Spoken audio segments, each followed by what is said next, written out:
Buenos días a todos.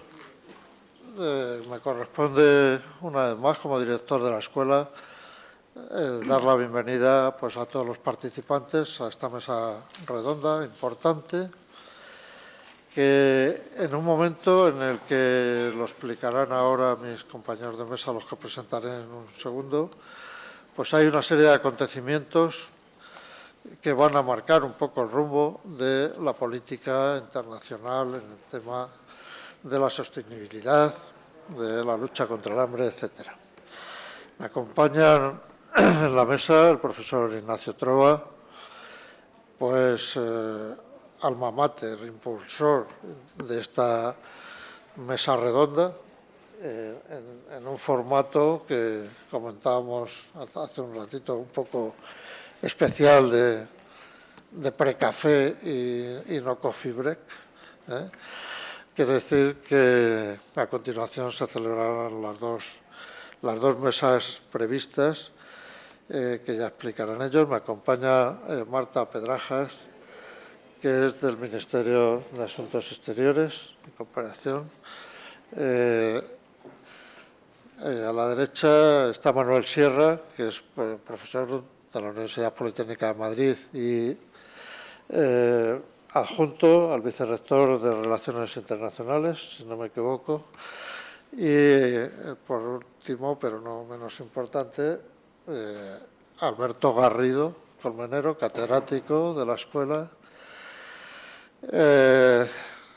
que va a moderar las mesas y que antes de ayer, fue propuesto para que el rector le nombre su director de calidad de esta casa, y entonces no está en su condición de su director, pero sí como experto en estos temas.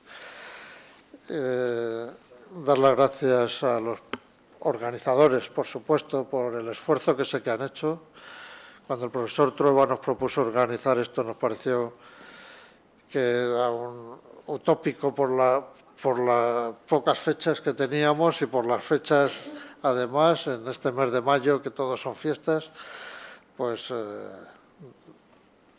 no sabíamos si lo iba a conseguir, pero lo ha conseguido, y es gracias a su esfuerzo, fundamentalmente, y la ayuda de sus colaboradores, que están por aquí, pero ya se lo agradecerá él.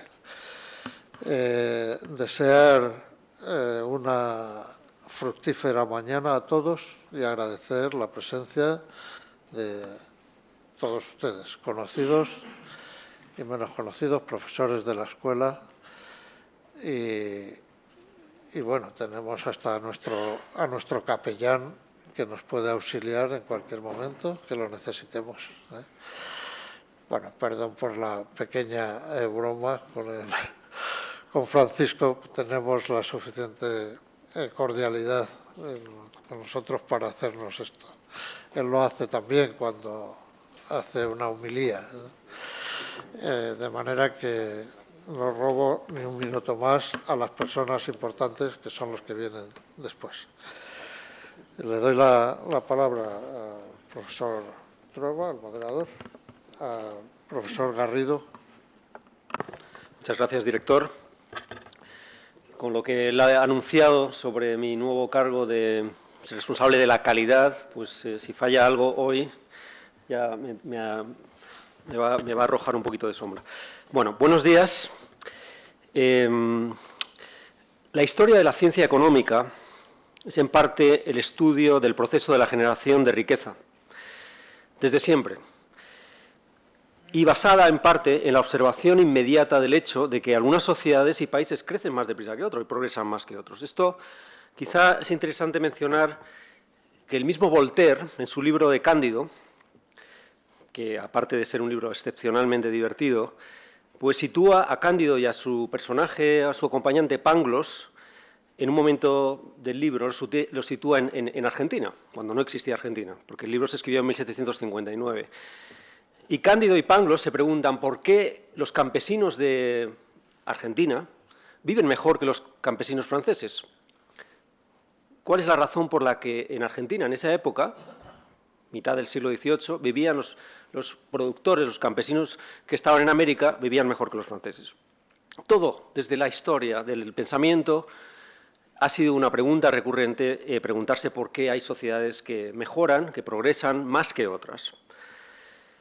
Yo, cuando en mis clases de economía, normalmente empiezo siempre el primer día con una pregunta a los alumnos, que es, ¿qué prefieres, ser un rico en un país pobre o un pobre en un país rico? No estamos hablando del más rico del país ni el más pobre, estamos hablando del percentil 2%, 5%, es decir, de los más ricos o de los más pobres. La respuesta normalmente es, se quedan callados, porque empiezan a pensar, bueno, ser rico en un país pobre tiene muchas ventajas, pero ser pobre en un país rico tiene también muchas otras ventajas.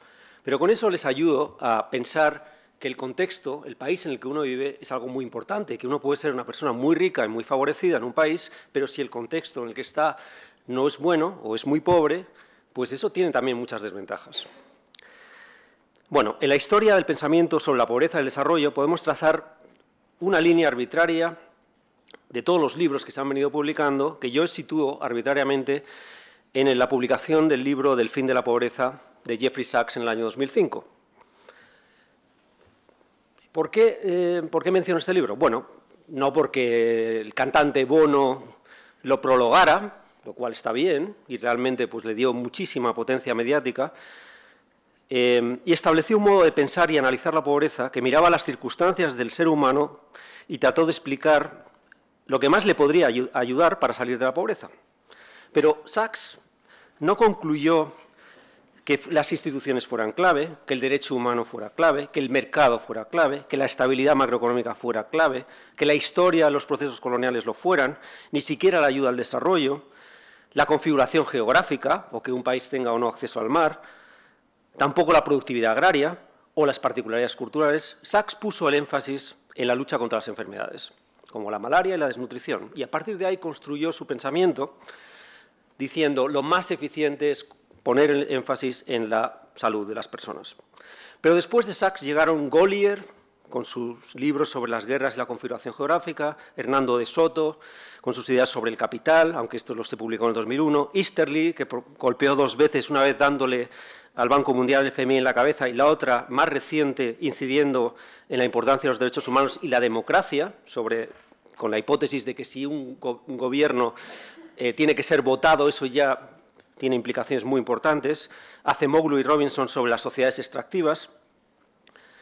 Bien, como ven, muchas hipótesis, muchas teorías. Y muy recientemente, Esther Duflo y Ajit Banerjee, con su libro Poverty Economics, que nos enseña que un pobre es una persona que sufre un gran estrés en su día a día, enormes dificultades para decidir aparentemente racionalmente y que está sometido a un golpeo constante de circunstancias desfavorables.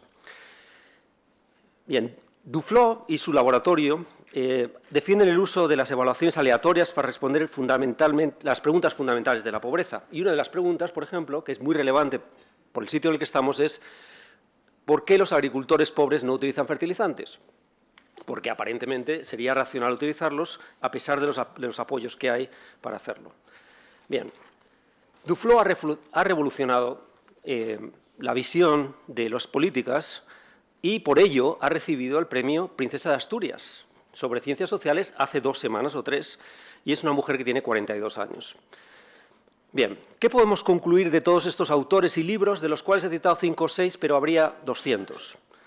Yo creo que la respuesta es muy sencilla. Nadie sabe cuál es el camino más rápido, justo y eficaz para erradicar la pobreza.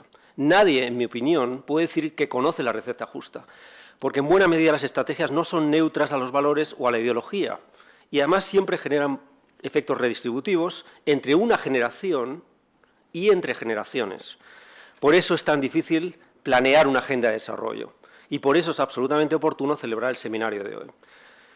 También porque España forma parte de la Unión Europea, y la Unión Europea es uno de los principales negociadores, también lo son los Estados, y también la Unión Europea es y será uno de los principales donantes. Por tanto, en este contexto de continua indagación, estudio y reflexión intelectual, se enmarca el seminario de hoy.